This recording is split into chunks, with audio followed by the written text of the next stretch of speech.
District of Conservation is sponsored by CFACT. To learn more about our sponsor, head over to cfact.org. Thank you so much for listening to the show. Hi, listeners. I have a special treat for you today. I am bringing on a new friend of mine that I met while speaking at Florida State University recently, and we'll also have some other organizers of the Second Amendment talk that I had participated in come on as well. But someone that really stuck out to me was Odin, who we're going to be speaking with on this episode. And he is a native of South Africa. And he had asked me a question during Q&A about how come South Africa is not used as a case study as to what would happen if disarmament were to be implemented, in contrast to Australia, which has always served as an example for why gun control supposedly is viable. And that really piqued my interest. I said, let's hop onto a podcast. And now here Odin is to talk about his homeland and why that should be used more so than Australia. Odin, thank you so much for coming on. Thank you for having me on, Gabriella. How did you come to the United States? Talk about your background, South Africa, your upbringing there, and what led you to be interested in firearms policy. Okay, sure. My name is Odin Wotua. I am a Ph.D. student at FSU. I'm actually also the currently re-elected president of the Florida State College Libertarians. I came to FSU to do my PhD. Specifically, I chose FSU because of the particular program that they had, and it was particularly renowned for my field. And so I ended up in the great state of Florida. I couldn't be more thankful that's how it turned out, because given how things have played out, I'm really glad I'm in Florida. And yeah, it was just pure luck that apparently the college itself had a really strong libertarian movement club going there. And back home, I was already a member of GOSA or GOSA, which is Gun Owners of South Africa. And so that's where I sort of came into the whole fray. Could you explain for those who are unfamiliar with South Africa, its government, and how you guys are tied to Great Britain and that connection there? Sure. Of course, South Africa was is still technically capable of being part of the Commonwealth Games, part of the Commonwealth. But in the strictest legal sense, I believe we were still under the dominion of Britain up until 1961, 62. So yeah, it wasn't actually that long ago as a colony. And from there was the nationalist apartheid government, which I'm sure was quite famous with a lot of people. And then from there, the ANC rose to power, the African National Congress, under figures like Walter Sisulu and Nelson Mandela since 1994. And from there, it's pretty much just been a single party rule, which is slowly breaking down because we have a multi-party system. But it's pretty much been a single party rule as long as I've been alive. So yeah, it's been sort of one regime change to another for a very long time now. Talk about the Gun Owners of South Africa group and how did that bring about? Gun Owners of South Africa. Well, I mean, of course, I'm familiar with the NRA and the GOA in the US, and I think Concealed Carry America. There aren't that many groups in South Africa. It's either Gun Owners of South Africa or SAGA. But I'm a member of GOSA, and they fulfill a number of roles. They basically came about as a group of concerned firearms owners who sort of sat down and looked around them as the different regimes sort of changed the hands of power. And they realized, okay, this is becoming a creeping encroachment on our ability to handle firearms. I mean, we went from a situation whereby and this is not a very well-known thing, that while the US was fighting the war in Vietnam, South Africa was fighting a similar war in Angola for very similar reasons, the whole communism, capitalism conflict. And it was basically our Vietnam. And we went from a situation in our gun culture where guys would come home with their service rifles and get to keep them, to every year it seemed like there was a new law restricting what kind of guns you could have, the amount of ammunition you could have, and so on and so on. And so eventually GOSA formed to sort of try to band together as a sort of civil rights organization. Speaking of civil rights, I should also give a shout out to AfroForum, which is another civil rights organization back home who work for civil rights, especially in terms of property ownership and firearms. And they formed to sort of, it was basically a group of firearms owners saying, look, if we don't band together, we're going down individually. So let's bring everyone together. It wasn't all just hunters or soldiers or whatever. Some people were just lawyers who happened to enjoy going to the range every now and then. Some people were dedicated hunters. Some people were dedicated sports shooters. And they all sort of banded together to eventually form the GOSA, which we know today. What is the process to obtain firearms? Is there also a comparable Second Amendment in South Africa's constitution? Enlighten me on this, because I know the Second Amendment is probably not very common abroad, except for our country and I think 2 Latin American countries. There is sadly no comparable Second Amendment. In fact, the level of gun control in South Africa is what I would say is the dream for people who are very, very much in favor of gun control. I can give you an example. My everyday carry back home is a Smith & Wesson MNP 2.0, chambered in 9mm. I like American pistols. And so the process for me to get it, obviously you have to register with a firearms dealership school type thing. So you have to go to firearms school, which means you have to pass a test. And that test is actually 2 parts. It's a legal part and a competency part. The legal part is a written test in which you show the situations under which you may employ your firearm. And a very high level sort of overview of that is that basically in South Africa, you can only discharge a firearm in self-defense if the other person is using some form of lethal weapon against you. Fists don't count, so they have to be armed with a knife or a gun, and if they're coming at you, meaning that if somebody comes into your home and just peacefully, quote unquote, takes property from your house, you're not in the most technical sense actually allowed to shoot them because they're not a bodily threat to you. And so you're not allowed to shoot them in that case. And then the second half, of course, is the competency course, which is basically you have to get X amount of shots on a target using the weapon of your choice.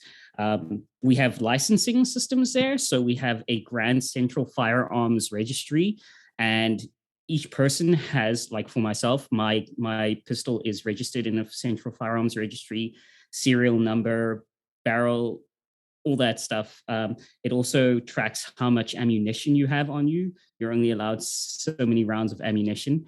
And so I had to go through the legal test, the competency test, and then the last part, which is the part that really, really sort of trips up a lot of people, is that you have to write aside from obviously not having any sort of criminal or violent background, you have to write a motivational to what your local police officers call your designated firearms officer, which is basically the police officer in charge of overseeing firearms licensing in that area. So obviously, if you have things like DUIs, domestic battery, that sort of thing, then you're out immediately. However, the CFR is sort of designed to just be backlogged and discourage people from being armed. And that's where organizations like GOSA really come in, because basically they help their members through one of the membership fees is helping them write better motivationals and appealing when members are turned down for licenses for no good reason. Because unfortunately, it is within the DFO's, designated firearms officer's, purview to, even if you are clear, turn down your application for no real reason. And I have witnessed it happen. And so it is very unfortunate. And that's more or less how it goes back home. So we have it quite easy in the United States when it comes to a less strenuous process. Yeah, I also have to sort of renew my pistol license every 5 years. And you're also required to have a different license for every different class of weapon you have. So you may have a license for this specific pistol, then you're going to need another license for the next pistol. And if you want a rifle, you have to get a semi-dedicated sports shooter license, and so on. And it is a bureaucratic mess, and it is very painful. It sounds like a deterrent, a purposeful deterrent. And we see that kind of mimicked.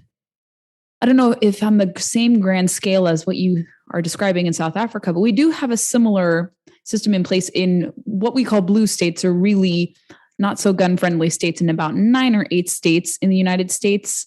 Maryland, one example, California, especially. California, I think, seems to mirror South Africa, judging off of what I've heard you say the most. Because to me, it seems inconceivable to have to go through so many different tests. I mean, certainly you have to prove your competency in most states. Like for my concealed carry permit, I had to go through training. I went to an in-person course, fulfilled that, got my test, succeeded, was able to obtain my permit, but I didn't have to pay for a license fee to actually own a gun, which to me is really wonderful, a blessing here in Virginia that you don't have to do that, because on a needs basis, let's say I don't have any problem. I don't have to prove in Virginia, or I think in most states, you don't really have to prove that you have a need for a gun, which is wonderful because you shouldn't have to under the Second Amendment provisions of our Constitution. But in many cases, in states where guns are not openly, or guns are not easy to obtain for self-defense reasons, New Jersey, New York, some people have had to say, well, I've been attacked by a domestic abuser, I have this case, and they may still even be rejected, or that process may be prolonged until they can obtain it. And then there are some instances where a woman who requested that permit license, she died by her ex-boyfriend just right before she was about to receive it. So there's a lot of arguments to be made. Yeah, it absolutely is. And here in the United States, people say, well, we have to have Australia, South African policies in place because there's too much of a proliferation of guns. But they don't know how to make a distinction between guns used by criminals and guns used by law-abiding people, and the latter of which is actually the majority, not criminal gun use whatsoever. But when you hear, you've probably interacted with a lot of Americans in your graduate degree studies, probably who've said, well, we do need to make it harder. How would you respond to those individuals who are somewhat sympathetic here in the States? Do you think they take the ability to obtain guns for granted? Do they just not know? When I was a bit younger, I was a bit more fired up about it. But now I tend to think, well, getting mad at people doesn't help. I would ask them a simple question. I would ask them this question. It would be, what law would you enact that would ensure that criminals do not get their hands on guns, but law-abiding people can still get their hands on guns?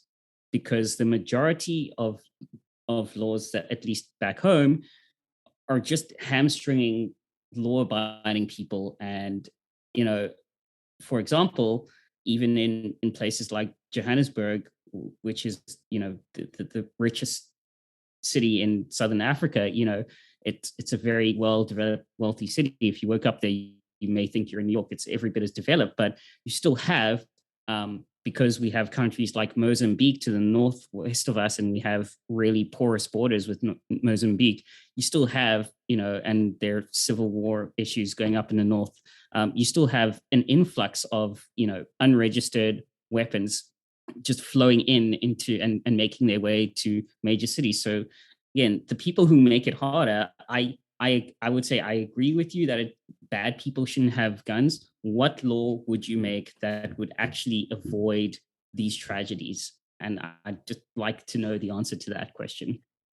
And unfortunately, many of them cannot list what would remedy such a problem, because you see now in the United States that a lot of the people who should be prohibited possessors are being let out of jail and back onto the streets. And people are like, oh my gosh, what is the rap sheet? Like, do they have a previous criminal record? And almost all the time, when you find out the assailant committed a crime, you find that they have an extensive record of gun charges, of domestic abuse, of something, and they should have been prohibited. So there are laws already on the books that many of us argue that should be enforced, because a lot of these people create gun control policies, they don't enforce them, and then they ultimately let out the people who committed crimes involving guns back onto the street. And I scratch my head when I hear that from an American standpoint, because they're not actually tackling the problem, and they love to defer to the inanimate object and not the individuals who are behind the crime.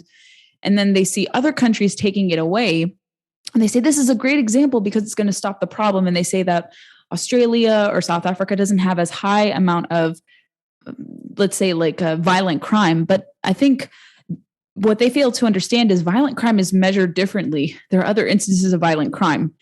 Could you elaborate on that? Why do you think they miss out on perhaps what other tools are used in violent crime and they only single out the removal of guns from society?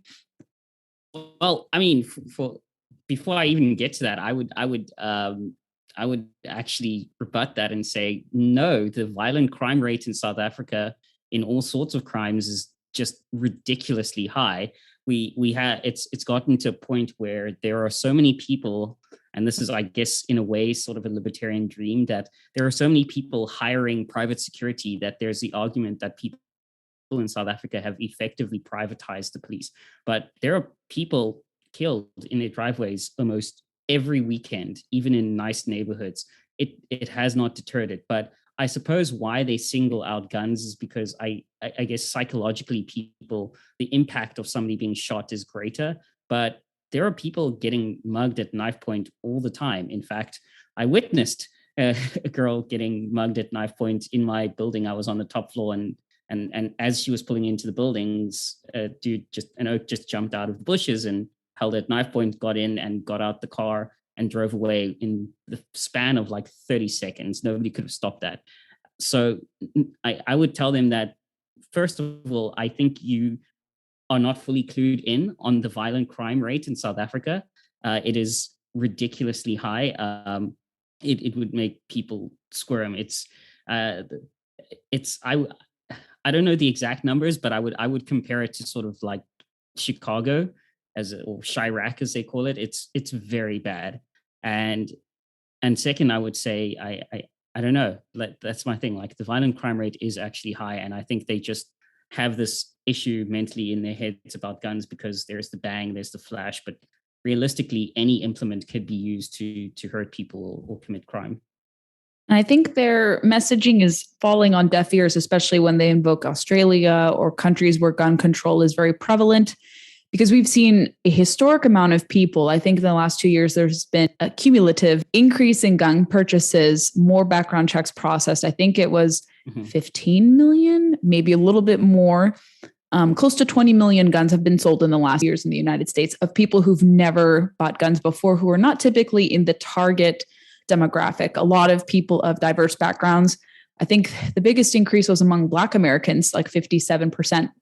More women, younger people. So people who are not thought of as traditional gun owners have started to buy guns in response to different attacks on different groups. They don't feel the police are going to be reliable as a protective force, especially since they're overburdened and there are different concerns with police among certain groups of people in the United States. And there's just a lot where people are just like, we want to take matters into our own account, into our own hands. Obviously not be a vigilante, of course, but if someone breaks into a home and they have reasonable use to fire in self-defense, and that varies across each state, because you can't just fire, like you said, even in the United States, even if you have gun-friendly laws. In Virginia, I learned that if someone is running away from you in your house, even after they've attacked you, you can't shoot them because that could be used against you in court. Like, you attacked the person. I was like, oh, wow, that's crazy. Oh. I do think in the United States, we do see more people kind of shed preconceived notions about gun control, which is amazing to me to see. And I think they hear from individuals like you who come from countries that have experimented like this. The case studies that you talk about of living examples and how those fail. And you can even point to history. There was a great Harvard study published in 2007, and they unfortunately deleted it because they said it wasn't sufficiently peer reviewed. But it concluded, and maybe I think there's still an excerpt, I can send it to you if you need some material for reference, but they concluded that societies where there was no private ownership of guns, the Soviet Union, Maoist China, Communist Cuba, they recorded higher instances of violent crime compared to countries that had private ownership. It was a clear case of, obviously, private ownership, Second Amendment, far less violent crime. And they didn't like the conclusion by the sound of it. So they had to get rid of it. I mean, I can totally see that happening. I mean, as I said, I don't know if you remember this, but in when you came to speak, there's that saying in Africa that, the reason lions don't go after porcupines that often is that when the prey is armed, the predator thinks twice. So I can totally see that being a thing. And in terms of the minority increase in gun ownership in the United States, I think that's another reason why South Africa would be a good case study, in that South Africa is a 90% Black country. So the idea that gun control is somehow ethnically linked, kind of that could be used to be a sort of rebuttal, saying, well, here's a country that's 90% Black, and the gun ownership there is skyrocketing as well. So, where's your argument there? And in terms of, as you said, also crime, especially with other groups like women, that's where, I promise I'm not a GOSA spokesperson. I'm just a member, but groups like GOSA have done really, really well because they've marketed campaigns like Girls on Fire, which is their campaign to sort of help women with gun ownership to say, look, you're no longer a victim. Here is how you get armed. Here's how you use it, and here's how you be competent with it. And I think that was a really good move on their part to increase gun ownership. It's been years in the making. Having covered this beat and going to different industry events, I've just noticed a shift, a kind of direction change. And it's wonderful because it shouldn't just be exclusive to one particular group of people, regardless of your socioeconomic status, your racial background. It really should be enjoyed by all Americans. And I think that's what the industry has long stood for. Different groups, I would point to the National Shooting Sports Foundation and manufacturers and ammunition companies themselves, hunting organizations, conservation groups. A lot of people have been trying to push for more participation among so-called untraditional demographics or not traditional demographics, and bring them into the fold. And it's wonderful to see. And you see a lot of reports kind of denying that and saying, well, how could a person of this background choose to own firearms and then not know their history? But I've heard from different friends who've told me that gun control was historically used to suppress minorities from self-actualizing, from rising up and being autonomous. Right. I like that you mentioned hunting there, because if I may sort of divert for a Please. second, South Africa also has a really strong hunting culture. I haven't been hunting in like 3-4 years since I left, but like there is a strong hunting culture in South Africa, and that's partially because a lot of the indigenous tribes there, the Zulu, the Tswana, I'm a member of said Tswana tribe, the Xhosa, the Pedi, all of that. Obviously, that's just how they got their meat. And then you've also got groups like the Afrikaans people, the Afrikaners, many of whom are my best mates, who also sort of lived off the land. There's this culture of living off the land, and hunting is very integral to that.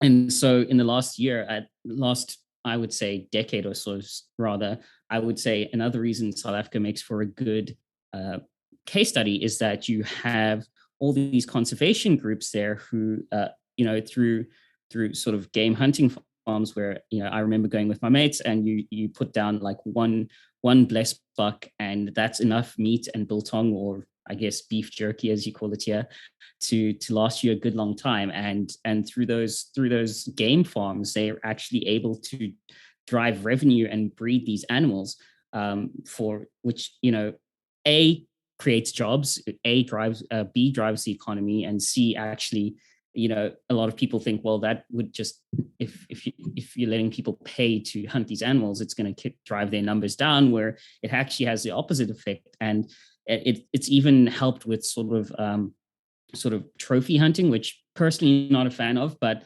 I don't argue with the reality is that a lot of farmers are now sort of almost counterintuitively doing breeding and protecting certain animals for conservation, and it's actually helping bring back certain animals whose numbers were dwindling in the wild. I'd love to give you some evidence on that, maybe after the show. But yeah, so just in terms of hunting, that's also another reason why I think South Africa would be a really great case study for the gun lobby in America.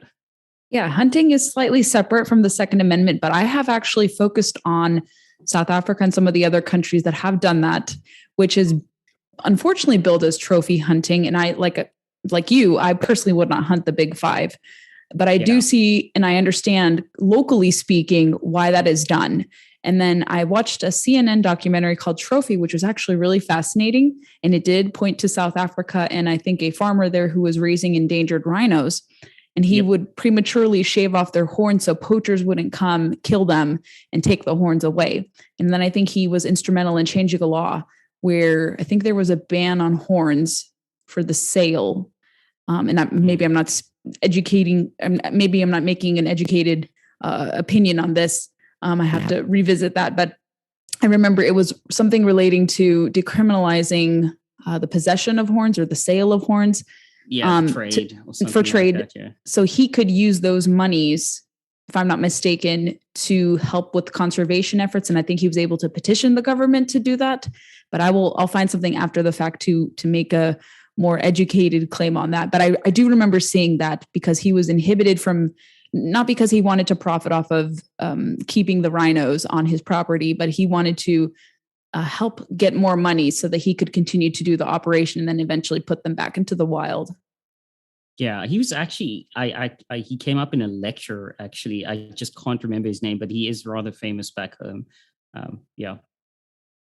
And South Africa and Africa in general, I think a lot of people go there and we call them neo-colonialists, the people who kind of judge Africa and their management programs that they have there. And certainly it's a little bit different than what we have here in North America, but we do like to point to Africa and say like, well, they know how to better manage. Let's trust them. Let's obviously not encourage poachers, but we can trust them and have them carry out what they think is best for the wildlife populations and other, I would say, for people, how you can have that symbiosis between people and wildlife.